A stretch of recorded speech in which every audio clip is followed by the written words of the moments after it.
Bienvenue dans la première émission de Drachronique. Nous allons vous présenter aujourd'hui les clés du verrou d'or, un supplément pour Donjons et Dragons.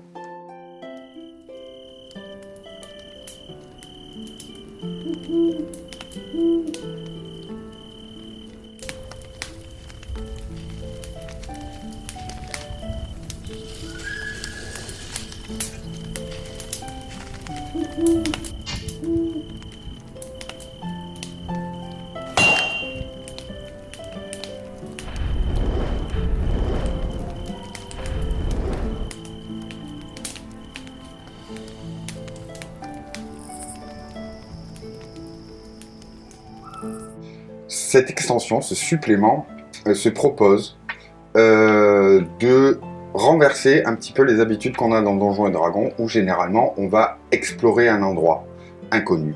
Là, c'est bien le contraire qui nous est proposé, puisque on va participer à des casses, des cambriolages, des infiltrations, pour lesquels on aura reçu les éléments auparavant. Rapidement, le Verrou d'Or, c'est une société qui se base et qui engage des gens afin d'infiltrer, de récupérer des trésors, mais également d'espionner, etc. Et le Verrou d'Or, ça fait un peu penser à Mission Impossible, puisque au début de chaque scénario, les joueurs vont se voir attribuer une clé d'or qui va permettre d'ouvrir un coffre avec un mécanisme, et par le truchement de ce mécanisme, une voix va synthétiser la mission qui est proposée, avant bien sûr de s'autodétruire. Clin d'œil à la série Mission Impossible. Chaque scénario est construit ainsi. On a une amorce qui va permettre aux joueurs, via les verrous d'or ou autres, de pouvoir accepter un travail d'infiltration, de récupération, de cambriolage, etc. Et une fois la mission acceptée, on va rencontrer le contact. Et ce contact va nous fournir tous les éléments qui vont nous permettre de préparer ce fameux casse. Et c'est là qu'on est à l'inverse de ce qu'on fait dans Donjons et Dragons, c'est qu'on sait dès le départ où on met les pieds. Mais attention, il faut entrer et sortir vivant, si possible. Chaque scénario est un petit peu construit de la même manière. C'est vraiment le même schéma, on a la présentation du contexte, la rencontre avec le donneur de mission, le donneur de quête, les plans qui sont fournis, ainsi que les informations type les patrouilles, où vous pouvez trouver l'objectif, etc. Ensuite vient la partie préparatoire qui est le gros du scénario, puisque vos joueurs vont devoir organiser en fonction des éléments qui leur ont été donnés, leur casse, comment ils vont s'infiltrer, comment ils vont se déguiser, quelles vont être les différentes étapes qui vont mener à l'entrée et la sortie de l'endroit, puisque tout se joue quasiment dans un lieu clos.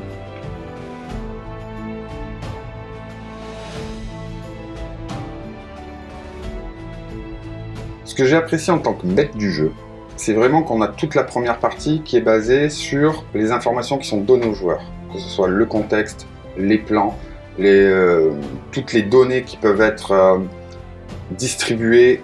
Je disais tout à l'heure les patrouilles, mais ça peut être comment accéder à tel endroit, comment obtenir telle clé, comment sortir éventuellement, comment se déguiser, etc.